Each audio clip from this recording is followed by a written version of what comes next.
Hey everyone, Mo here, and before the video begins, I just want to let you guys know that my schedule has opened up for me to do coaching again. So if you're interested in private one-on-one coaching for me to help you, whether you're a newer player and you want to excel at the game very quickly and learn the fundamentals without developing any bad habits early, or if you're an experienced player who's already maybe platinum or diamond in your top 1%, but you need some help filling in the gap to get you to that 0.01%, to make you just some of the best, then hit me up on Discord and I can get you in some private one-on-one coaching lessons to help you polish up any skills you want to refine and help you learn all of the secrets to becoming a top player. That's it. I hope you enjoy the video. Hey everybody, Mo here, and today I'm bringing you guys a deck guide and a bunch of gameplay, more gameplay than a deck guide, on Thresh, Nasus, with the Viego. So this is mostly going to look like you have 3 Viego, 2 Thresh, and only 1 Nasus. Because Nasus is back, and Nasus is super strong. But the way the meta has kind of shifted is Nasus is really good in the mid to late game, but you really need to have power and presence in the early to mid game, and that's where the Viego comes in and the Thresh comes in. So this deck, I'm really excited to see how Nasus performs. I played a lot with Nasus on ladder with similar builds to this, and it's done really well. I've seen people like Nick post tweets about how Nasus Thresh has worked for him. I loved Nasus Thresh back when it was first a thing. I loved Nasus Thresh. I played Nasus Thresh all the time. I had like an 80% win rate on the deck. Like, I really loved Nasus Thresh, and I was really good at the deck. So whenever they rebuffed Nasus, I was super excited. This isn't the exact same type of deck as before, because we are playing things like the Encroaching Mist Viego package with the Hydra Vines, Encroaching Caramel Dragon, and Viego. But I'm super excited. I think it's going to go really well. But before we get into the gameplay, I wanted to remind you guys that 70% of the people that watch my videos aren't actually subscribed to me. So if you guys could do me a huge favor and click that subscribe button, we're almost at 6,000 subscribers, which is another really huge milestone. At 6,000 subscribers, I'll probably do like a 24-hour stream or something like that. Every 1,000 subscribers, I'll do a really big stream, or I'll do something really big to celebrate it, because I appreciate all of the support you guys give me. So yeah, to go over the deck, there isn't much to go over. So here you see we're not playing like Bakai, what's the one man in Bakai Reaper, I think is what his name is. Yeah, we're not playing any Bakai Reaper. We are still playing the Ravenous Butcher combo, so we're playing like Butcher, Keeper, Fading Icon. Another big difference is we're not playing Wings in the wave. So old Nasus Thresh used to play things like, 3 Bakai Reaper, 3 Curse Keeper, 3 Fading Icon, 3 Butcher, 3 Wings in the wave, and then you would just have this like hyper aggro opener into something like the Cursed or Blighted Caretaker. So if you attacked on turn 3, your like turn was just absolutely disgusting. But they've nerfed Blighted Caretaker, and they've nerfed Escaped Abomination really hard. So because of that, the all-in aggros type of start isn't nearly as consistent, because even if you do open with like turn 1 Bakai Reaper, turn 2 Keeper Butcher, it's going to be a lot less impactful, because a 4-2 kind of just gets blocked by any 1-drop. It gets killed by Mystic Shot. There's a lot of units in the game now that can kind of, if your opponent just goes like 1-drop, 2-drop, you no longer have this super crazy opener. It's just like you kind of push 3 damage maybe at most, and you used 3 cards to do it, and your opponent used 2 cards to trade down with you. And it's really not that impactful. So this kind of goes away from that super hyper aggro early game option and goes more into the mid-range options with things like Rite of Calling. You see we're playing a couple Black Spears, again, the Caramel Dragon. We have, Hydra Vine, a bunch of more mid-game stuff. I've seen a lot of variants don't even play Thresh in this. They play something like 2 Kindred. And I think that's perfectly fine as well. I personally like Thresh because I just think Thresh is really cool. But you might see a couple of games in here with no Thresh where I am playing Kindred. We'll see what happens. We'll see what ends up being the best. I think both are completely fine. It really comes down to the meta. If the meta is really aggro and there's a bunch of like ephemerals and stuff like that going on, then Thresh is going to be a lot better. If the meta is a little bit more mid-rangey, where your unit has less units in play, like if it gets into a lot of like Ashe LeBlanc, a bunch of Elite, stuff like that, then Kindred's probably going to be a little bit better there. So it really depends on how bad you need to fight for board control. If your opponent is more wide than you are and you can trade down and level Thresh in 1 turn, but if you're not leveling Thresh in like 1 to 2 turns, then it's probably not worth playing him, and it'd be better to play Kindred. So whatever elo you're in, whatever the meta is that you're starting to see, adjust accordingly in that situation. And then for your high end, again, we have the Nasus Atro combo on turn 10. You kind of just wait, slam down a Nasus on turn 10. That's like a 20-20. And then before your opponent can do anything, you atrocity the Nasus to your opponent. You don't have to level Nasus all the time. Sometimes it's better just to, if your opponent's not playing like straight up Vengeance or straight up Frostbite, to go ahead and wait until that turn 10, get your full 13 mana, and then just go Nasus Atro. Your opponent can't respond to it. Pretty fun stuff. So, and then we have Hydrovine again for the mid-range grindy matchups. The more Hydrovines you have, the easier it is for you to win the game. So that's going to be it for the deck over guide. Let's get into some games. All right, so we're up against, I think this was Draven Jinx. Oh no, it's Championless, so it's probably just a burn style deck.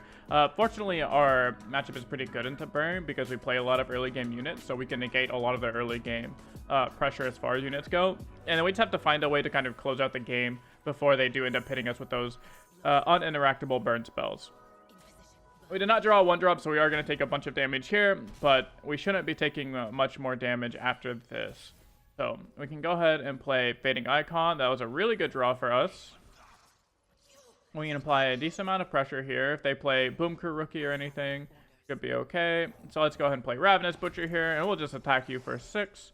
And we can become the aggro deck here. Oh my lord. That is quite a draw from our opponent. But we still hit you for 6. We're going to take 3 damage here, but we do have a Vile Feast, which is okay. No worries. So we go block, Vile Feast. If they have Fervor, we're kind of sad, but overall we'll take less damage by killing this unit. If they... Alright, so they don't have the... They don't have the Fervor, which is really good for us. Ballistic Bot is fine. We can use Spirit Leech on the Spider Link here. Draw some cards. All good. So hopefully they have, you know, less burn in the hand and more units. If they have a really unit-heavy draw, we're big chillin'. So let's Spirit Leech, see if we can draw into another Vile Feast or something like that to help us out with this aggro matchup. We have a Fearsome Blocker here for the Precious Pet. Not very good for us. We can pass here. We do have Thresh next turn, and this is to help us take board control. So we do have Deny also, which is really good. So we can deny the, you know, Decimate or something like that. Black Spear is great, so we can go ahead and block. Go and block this 2-1. Let's hope they don't have something like Might. Okay. No worries. So here we're going to go ahead and just Black Spear the Ballistic Bot so they can't generate any more ignitions or anything like that. Awesome. And then we're going to keep this Rite of Negation. Oh, God. Okay. Well, let's go and Black Spear that one so they can't get any more ignitions. Awesome. Okay. Sounds good. So let's go ahead and play this Treasure Seeker. And then we're just going to open pass here from our opponent. We're going to open pass because right now we can block their attacker. And we really want to keep Rite of Negation open for any type of Decimates or something like that. Any like really large burn spells they have, we want to be able to stop that with the Rite of Negation. If they do anything else like Develop here, we have the Waking Sands, we have, you know, the Vile Feast, stuff like that. Worst case scenario is if they do have like, you know, some type of Might, that would be not very good for us. So let's go ahead and play, let's play Thresh here, because we do need to start applying pressure. Okay, no big deal. We do need to start applying pressure or we're going to kind of get to a point to where they just have too many burn spells for us to deal with.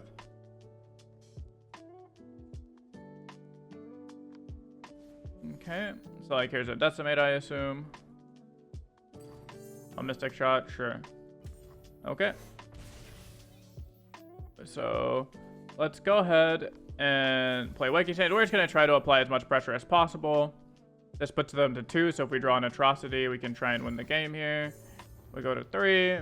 That's fine. Again, we have Deny here for any type of big spell. So here, let's see what you got for us. We're just going to do a big attack. Something like this. Click OK. Let's see what they got going on here. Get excited, and we have the Rite of Negation for that. And we can just destroy a Mana Gem. And this game should be pretty locked now because we both have a way to gain life and another Rite of Negation. So, if it is any spell that deals 3 or less, or that deals 3, like if they draw, you know, an Aftershock, we'll just Vile Feast a unit if they have exactly Decimate, that's what the Red Negation is going to be for.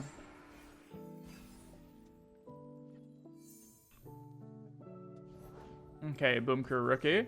Sounds good. So we can actually Despair this because we'll take less damage from the Despair than we would from this guy attacking us. So overall, this is actually better. That puts our Thresh to 4. And then we should be able to level Thresh this turn. Because this will put Thresh to 5. We'll summon an Encroaching Shadow. And then the Encroaching Shadow will go to 6. It will win on the open attack with our Deny. So we just do this. Levels the Thresh. Thresh would have leveled anyways because the Ephemeral dies at the end of turn, of course. Alright. So we're just going to go ahead and click OK here. And they open attack for lethal. And see, like, this is a game where Thresh was a lot better than Kindred because Thresh was able to pull in and kind of kill what it is that we decided to kill. And it let us apply extra pressure. So, there you go. Even if they did draw the Mystic Shot, we had Vile Feast. If they drew some random other spell that did, you know, 1,000 damage at fast speed, we had Rite of Negation. So, seems good. 1-0 so far. Alright, so here we get to control deck. So, FTR. This kind of been more greedy combo variant, so we're going to want the Viego to win. We really need, like, Atrocity will help us win. Early game, Swarm isn't the greatest against FTR, and the SI Freljord control decks in general, because they tend to play a bunch of board wipes, right? Like, they play Avalanche, they play Blighted Ravine, stuff like that, so... Curse Keeper really good because they can't actually remove it, but you don't really want to open with, like, oh, 1-drop Curse Keeper... like a Butcher, right? Because then they just go Avalanche, like 3-for-1 you. Not very good. We also have a way to kill this. We have a way to kill faces, which is really good if we draw a way to kill this. Oh, which we do. So let's go ahead and kill an ally to draw.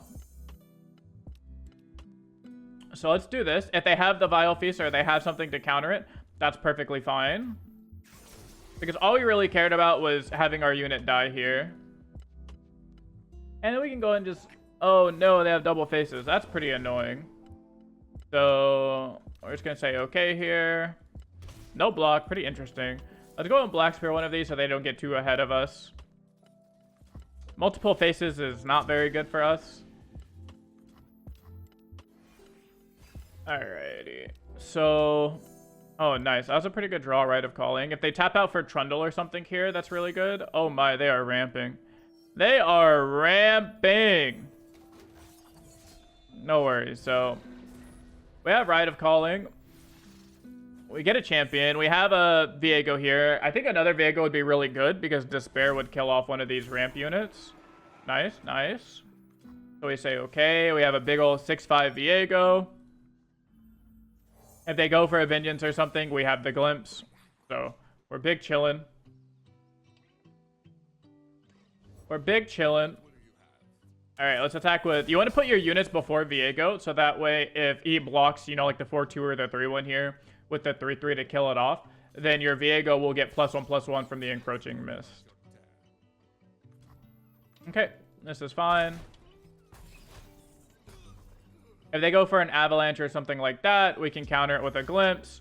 So we can do... So we have two plays here. We can either stop their ramp and Vile Feast this unit, or we can Glimpse here to level, or not level, but start doing our Viego. And I think that's what I'm going to do. I think I'm going to try and keep this Viego alive as long as possible. And we get to gain some cards, right? So they have so much ramp at this point that doesn't really matter. They basically get to play an 8-drop now, so they get to play, like, they get to play It That Stairs and kill our Viego, but at that point, it doesn't really matter. Like, I think we're okay if they play an It That Stairs here. We just play another Viego, play a Hydravine, is what it is, right? So, Flight Ravine number 2. I mean, I think it's a pretty good time to just slam down a Nasus. Yeah, I think it's an okay time to just slam down a Nasus. So it appears that they have to have some card that's too big for them. It might be a fielder rush. If it is a fielder rush, I'm just going to go ahead and attack for my 7 here. Because I'm scared it's a fielder rush, and we're going to have a hard time dealing with it. So it's not a fielder rush. It might be a She Who Wanders. If it's a She Who Wanders, we're really happy. Also, that Vengeance was really good for us. Because, boom, we baited out Vengeance. Now we have Hydrovine, right? So I'm trying to explain a lot of things in a very short period of time. I could probably take more time to... I could probably take more time to explain more like what I'm doing, and so not locking my attacks as much. But that open attack with Nasus, 1, beats Vengeance, because if they Vengeance that, we don't care. We have Hydrovine, which is way more important than Nasus in this matchup. And then if they have the Fielder Rush, then they can't play Fielder Rush this turn without taking the 7 and being threatened by something like, you know, Atrocity down the line. So that kind of tells us that they don't have Fielder Rush in their hand, because I think you'd much rather just slam down 10-10 units and kill me on this turn. So the big card in their hand is probably just a She Who Wanders. They top decked this It That Stairs. It came from the far left's hand, but I was also about to say I don't think they have an It That Stairs either, because they would have just played It That Stairs instead of Blighted Ravine, because it does the same thing in board wiping, but it also just gives you an 8-8 threat, right? So let's go and play some Viego. Let's go and play Fading Icon. Let's go and play Ravenous Butcher. We can start level. We can start like hyper leveling our Viego here. He's gonna get half his level now.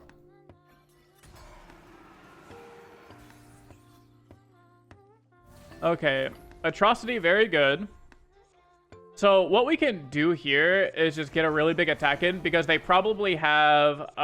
They could also have like a Ruination, or the one that gives you okay, I guess they just didn't have anything, because I was gonna say they could also have the one that turns all of your units into landmarks, the one-sided Ruination buried in ice, and you want to open attack before developing into something like that, because I'm not playing with open deck list here. I don't have mastering the master tracker on at the moment, so because of that, I'm just gonna try and play around as much as I possibly can. So there you go. This deck absolutely destroyed control. On top of the fact that we do play denies, so a lot of times you'll draw at least one deny in that matchup. So even if they do just might like hyper ramp and then go Fielder Rush, you can go, okay, well, deny, and just make you very sad.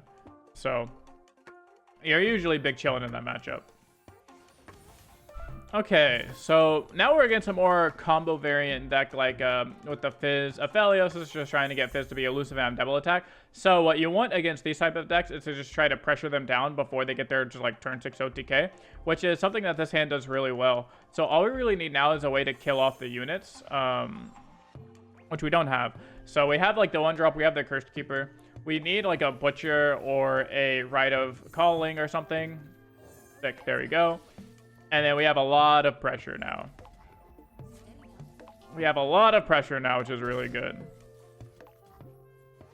Let's see if they have a 2-drop. Sometimes they play Grandfather Fay here. Wow, really good draw. If they don't have Grandfather Fay here and they're just waiting to play the Lantern, then we're big chilling, right? So we just play Cursed Keeper.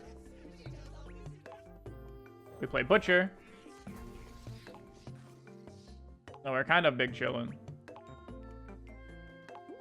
So we're going to continue to apply pressure here. Assistant Librarian, that's fine. We're going to continue to apply pressure by playing the Waking Sands, because typically their turn 3 play is going to be a Gleaming Lantern. So if they want to take that tempo loss, the original tempo loss of playing the Gleaming Lantern, then we're just going to punish it really hard with Waking Sand. This open attack could look kind of weak if they have a Pokey Stick, because they just go 2 mana, like block your 4/2 Pokey Stick, and we only get 3 damage across. This allows us to push a lot of damage while killing off something very important to them, like this Assistant Librarian, which helps them combo off. Right, especially if they don't have another 2-drop, which is kind of what that Pokey Stick tells us. The Pokey Stick, in response to the Charger, can kind of tell us that they don't have another throwaway unit to block. Like, they don't just want to play Gleaming Lantern and take, 10 damage, but they also might not just have another unit to block. So, this is pretty fine for them. They drew an Otterpuss. They're going to play the Otterpuss. Otterpuss will kill the 5/1, and we're going to get 3 damage across, kill their Assistant Librarian. This isn't bad. We got the same 3 damage across as the open attack would have got, but we got more resources out of their hand. So we can pass here. Let's see. And this is one of the matchups where Kindred would be better, because Thresh probably isn't going to be able to kill anything. So because of that, Kindred would be really good, especially in these matchups where people only have like 1 or 2 units in play. I could go, okay, play Kindred, kill my unit, kill off one of your units, right? So let's go ahead and play Thresh. Try to kill off one of the Gleaming Lanterns.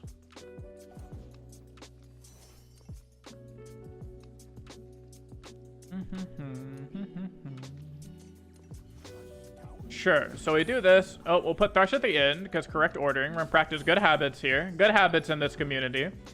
So if they want to trade 2-1 on my 3-2, that's fine. You're just helping me level my Thresh. We can go ahead and kill off a Gleaming Lantern here. So our Thresh already halfway leveled. Feels pretty good. Let's see, how many units do they have left in their hand? Grandfather Fae, sounds good.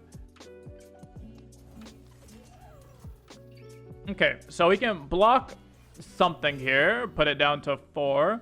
If they develop, or if they allow us to develop, we could play Caramel Dragon and be very happy. The only thing that kind of bothers us is Elusive Fae, because we don't really have a way to deal with the elusive units. I mean, same with this, right? So they could play, like, double attack Dragon into Prank, and we're just super sad. Okay, so there's the Prank. Probably on my Atro, if I had to guess. Probably on my Atro, yep. Makes sense. So no double attack Dragon is really, really nice for us. That means that we're not under any significant clock. If they had the double attack Dragon, we were going to be looking not very good there. Okay, so let's go ahead and draw a champion here. And then we're going to bait out like removal spells this way. And that's totally fine, right? Because we have our champion. All we're trying to do is level this Thresh. That's literally all we're trying to do is level Thresh. So this Glimpse will level our Thresh. We're going to be able to play Viego, play Glimpse in response to anything they do. Have a leveled Thresh on attack.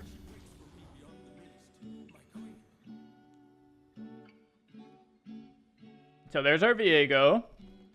That was also third Pokey Stick. I don't know if any of these were generated off of Concologist, but I believe that was third Pokey Stick, right? Just 2 Pokey Stick. 2 Pokey Stick. Okay. So they still have third Pokey Stick. They have whatever Concologist generated. I wish there's an easier way to tell what Concologist generated.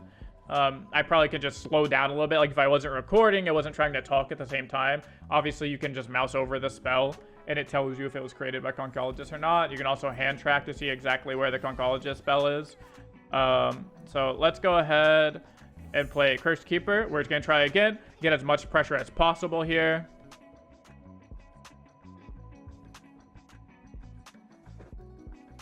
So we should be able to be swinging 6 wide here. Especially if we get to level our Thresh. This is going to be really good for us. We're actually going to have 1 too many units, but it'll be fine. It'll be fine.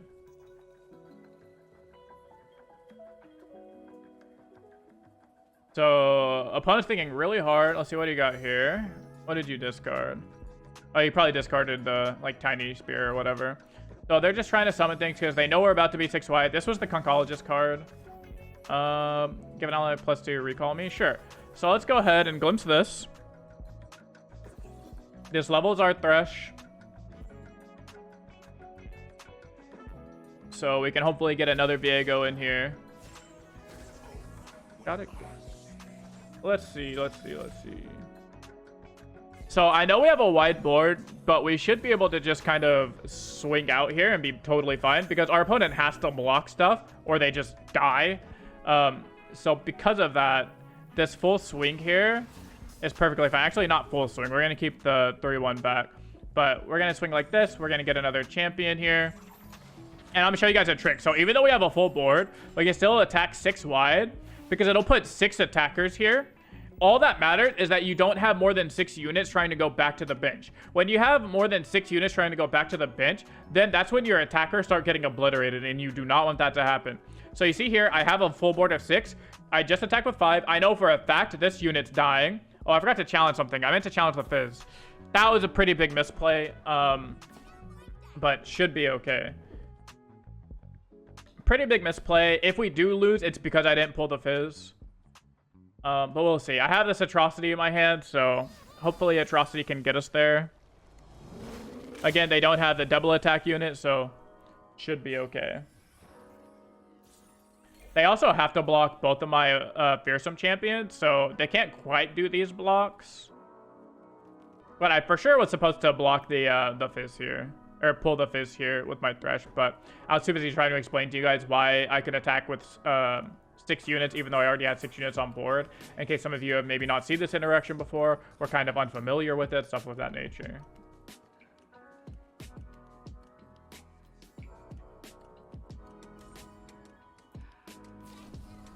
Okay, so there's the Fizz block. So yeah, so you still have to block with everything. You can't even do these blocks necessarily. Like, you still have to block one of these fierce minions onto my Nasus, unless you have a wall up in your hand. Okay. So it's gonna be like something to kill my Viego. Oh, this is a wall up. No, okay. So I'm not too sure what this entire play is about, because they see the atrocity in my hand. Yeah. I mean, they see the atrocity in my hand. This Nasus is gonna have spell shield. So I'm not really sure how they plan to beat it. Even if they had, like, Hush Hush, Nasus is still a base 3-3 when he's leveled. Now, level 2 Nasus is a 3-3. So even Hush Hush doesn't work. It'd have to be, like, Hush, a Hush, a Guiding Touch, exactly. Yeah, it'll be interesting to see what opponent has here. On top of the Nasus status effect, which makes all of your units minus power, so it'll be really hard for you to OTKS. Pretty good stuff. We were able to find what we needed. We found the early game pressure. We were able to level up our Thresh, have the Thresh and the Viego. So even in that matchup where I said Kindred would be better because it could kill like 1 to 2 units, Thresh was still better there in the end because they ended up going way wider. They didn't have just like, oh, 2 good units. They had a board full of units. Kindred, again, to reemphasize, Kindred is really good into boards that only play a few units, like, you know, 2 or 3 units at most, but they're really good units. Kindred is good into that because Kindred is essentially a free kill spell. Whereas these boards where opponents are going really wide, Thresh is going to be better because Thresh can pull any one threat that you can kill, especially if they're all smaller units. Like, I could have pulled I pulled the Lantern there. That was really good. And then on top of that, I was able to trade board down and level my Thresh in essentially 1 turn, which, again, is exactly what you want to do out of Thresh and what you want to get out of Thresh. And that's kind of why you play Thresh over Kindred.